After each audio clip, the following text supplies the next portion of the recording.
2024 లేదా 25లో డిగ్రీ లేదా బీటెక్ చదివారా? సాఫ్ట్‌వేర్ జాబ్ కోసం ఎదురు చూస్తున్నారా? అయితే కోడ్ జ్ఞాన్ 100 డేస్ కోర్సులో చేరండి. జాబ్ సాధించండి.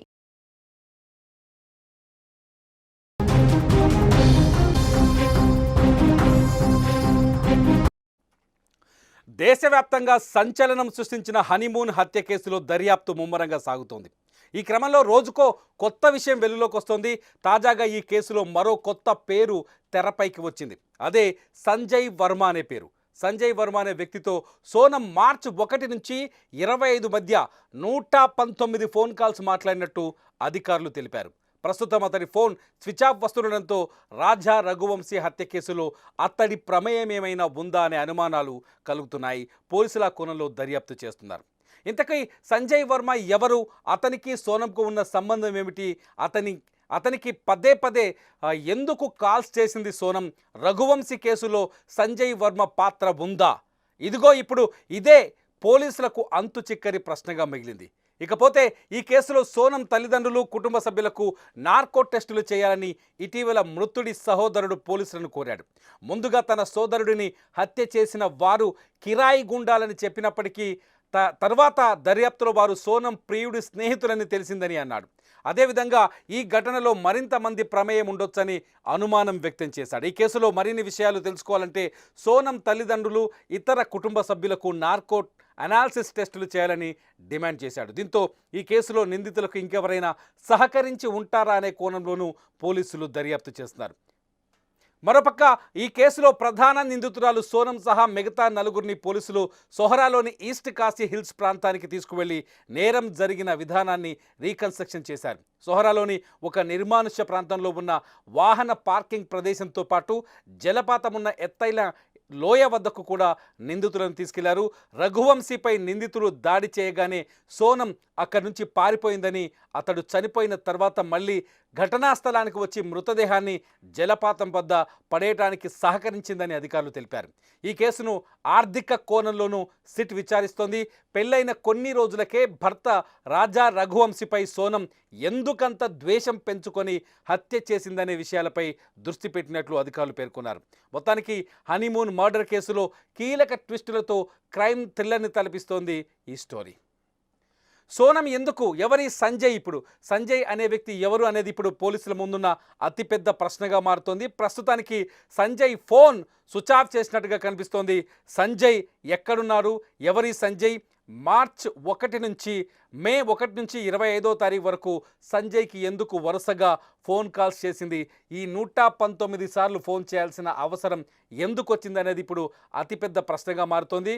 ఖచ్చితంగా సోనం ఈ మార్చి 1వ తేదీ నుంచి 25వ తేదీ వరకు సోనం సంజయ్కి ఫోన్ చేసినట్టుగా తేలుతోంది.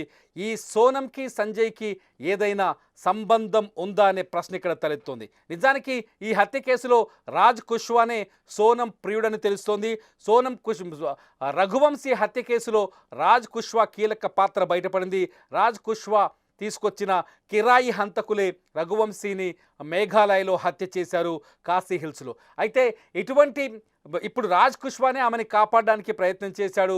కిడ్నాప్ డ్రామా క్రియేట్ చేసి ఉత్తరప్రదేశ్ పోలీసులకు లొంగిపోయేలా సోనంకి సహాయం అందించాడు. అయినప్పటికీ ఇప్పుడు కొత్తగా సంజయ్ పేరు తెరపైకి రావడం, సంజయ్కి సోనంకి ఏదైనా సంబంధం ఉందా అనే చర్చ కూడా తెరపైకి రావడంతో ఒక్కసారిగా ఇన్వెస్టిగేషన్లో డైమెన్షన్స్ మారిపోయాయి. సోనం సంజయ్తో కూడా సంబంధం పెట్టుకుందా, లేకపోతే సంజయ్ సోనంకి రెండవ ప్రియుడా అనేది ఇక్కడ ఆసక్తికరంగా మారుతుంది. ఎందుకంటే భర్తని పెళ్లి చేసుకున్న 11వ రోజునే అత్యంత దారుణంగా కత్తితో పొడిచి చంపించిన సోనం అంతకుముందు పలువురితో స్నేహం ఉన్నట్టుగా అనుమానించాల్సి వస్తుందని రఘువంశీ కుటుంబ సభ్యులు చెప్తున్నారు. మరోవైపు సోనం ఈ హత్య చేయడం వెనుక రఘువంశీ కుటుంబ సభ్యుల పాత్ర కూడా ఉందని, సోనం ఈ హత్య చేయడం వెనుక ఆమె తల్లిదండ్రుల పాత్ర కూడా ఉందని రఘువంశీ కుటుంబ సభ్యులు చెప్తున్నారు. రఘువంశీ తల్లిదండ్రులు, సోదరుడు ఆరోపిస్తున్నారు. రాజా రఘువంశీని ఒక ప్లాన్ ప్రకారం హత్య చేసిందని సోనం, ఈ హత్యలో సోనం కుటుంబ సభ్యులు, తల్లిదండ్రుల పాత్ర ఉందని వాళ్ళు బలంగా విశ్వసిస్తున్నారు. మరోవైపు రఘువంశీ తండ్రి అశోక్ రఘువంశీ కూడా మరికొన్ని కీలకమైన ఆరోపణలు చేశారు. నిన్న ఆయన రఘువంశీ హత్య వెనుక క్షుద్ర పూజలు, నర నరబలి కూడా ఉందని వాళ్ళు చెప్తున్నారు. నరబలి చేయడం కోసమే సోనంకి పెళ్లి చేశారని, ప్లాన్ ప్రకారమే సోనం రఘువంశీని మేఘాలయకు తీసుకెళ్లి అక్కడ చేతబడులు చేయించి ఆ తర్వాత నర్రబలి ఇచ్చిందని కూడా రఘువంశీ తండ్రి అశోక్ రఘువంశీ, రాజా రఘువంశీ తండ్రి అశోక్ రఘువంశీ చెప్తున్నారు. రాజా రఘువంశీ నిజానికి ఒక పెళ్లి వీడియో మనం స్క్రీన్ పైన చూస్తున్నాం. రాజా రఘువంశీ సోనంని ఎంతో ప్రేమించాడు. పెళ్లి కుదిరిన నాటి నుంచే తన జీవితపు భాగస్వామిగా ఆమెను ఊహించుకున్నాడు. జీవితాంతం ఆమెను చాలా సుఖంగా ఎటువంటి కష్టం లేకుండా చూసుకుంటానని మాటిచ్చాడు. స్టేజీ పైన కూడా పెళ్లి రిసెప్షన్లో జరిగిన స్టేజీ పైన ఓ కార్యక్రమంలో సోనం రఘువంశీ ఇద్దరు ఒకరి గురించి ఒకరి మాట్లాడుకున్నారు. అక్కడ రఘువంశీ చాలా స్పష్టంగా చెప్పాడు, ప్రాణం కంటే ఎక్కువగా సోనంను చూసుకుంటానని. కానీ సోనం మాత్రం రఘువంశీ ప్రాణం తీస్తానని నిర్ణయించుకున్నట్టు తెలుస్తోంది. పెళ్ళైన 11వ రోజే హనీమూన్ పేరుతో, కనీసం హనీమూన్ పేరుతో మేఘాలయకు తీసుకెళ్ళి అక్కడి చిక్కటి అడవుల్లో మనం విజువల్స్లో చూస్తున్నాం. సోనం రఘువంశీ ట్రెక్కింగ్ చేస్తూ నడుచుకుంటూ వస్తున్న విజువల్స్. ఈ విజువల్స్ అన్నీ రఘువంశీ హత్యకు ముందు రికార్డు చేసిన విజువల్స్.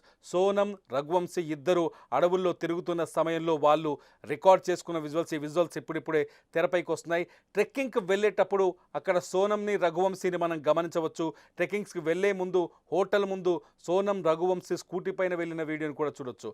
అందమైన ప్రదేశంలో సంతోషంగా గడపాలని వెళ్ళిన రఘువంశీని అత్యంత హింసాత్మకంగా హత్య చేయించింది సోనం. మధ్యప్రదేశ్ ఇండోర్ నుంచి, తన స్వస్థలం ఇండోర్ నుంచి కిరాయి హంతకులను తీసుకొచ్చి అత్యంత పాశవికంగా హత్య చేసింది. హత్య చేసిన తర్వాత తనను కూడా ఎవరో కిడ్నాప్ చేశారనే డ్రామాని క్రియేట్ చేయడానికి తెగ ప్రయత్నం చేసింది. అందుకోసం తన ప్రియుడు రాజ్ కుష్వా సహాయం తీసుకొని అతన్ని మధ్యప్రదేశ్ నుంచి ఉత్తరప్రదేశ్ వెళ్ళి ఉత్తరప్రదేశ్లోని గజియాబాద్ పోలీసుల ముందు లొంగిపోయింది. గజియాబాద్ పోలీసులకి తనను కిడ్నాప్ చేశారంటూ ఫిర్యాదు చేసే ప్రయత్నం చేసింది. ఈ ప్రయత్నంలోనే అడ్డంగా దొరికిపోయింది సోనం. సోనం చేసిన ఈ తప్పులు ఇప్పుడు మిగతా వాళ్ళని కూడా ఆలోచింపజేస్తున్నాయి. సోనం లాంటి మహిళని ఉరితీయాలనే కామెంట్స్ మా వీడియోస్ కింద కనిపిస్తున్నాయి. సోనం చేసిన ఈ ద్రోహాన్ని మగజాతి క్షమించదని చెప్తున్నారు మరికొంతమంది. నిజంగా అమాయకుడైన రఘువంశీని చంపడానికి సోనంకి చేతులు ఎలా వచ్చాయని ప్రతి ఒక్కరూ బాధని వ్యక్తం చేస్తున్నారు. ఇవాల్టికి కూడా దేశవ్యాప్తంగా సోనం కేసును చర్చిస్తున్నారంటే సోనం ఎంత దారుణమైన హత్యకు పాల్పడిందో మీరు ఆలోచించవచ్చు. సోనం చేసిన పనికి ఆమెకి ఎటువంటి శిక్ష విధిస్తే సరిపోతుంది. సోనంని ఉరి తీయాలని మరికొందరు, యావజ్జీవ శిక్ష వేయాలని మరికొందరు చెప్తున్నారు. మీరేమనుకుంటున్నారు? సోనంకి ఎటువంటి శిక్ష పడాలి? సోనంలా మరో మహిళ మరో మగాన్ని మోసం చేయకుండా, హత్య చేయకుండా ఉండాలంటే ఏం చేయాలి? మీరే ఈ వీడియో కింద కామెంట్ చేయండి. చూస్తూనే ఉండండి లైవ్ అప్డేట్స్ కోసం Suman TV live and Suman TV digital live.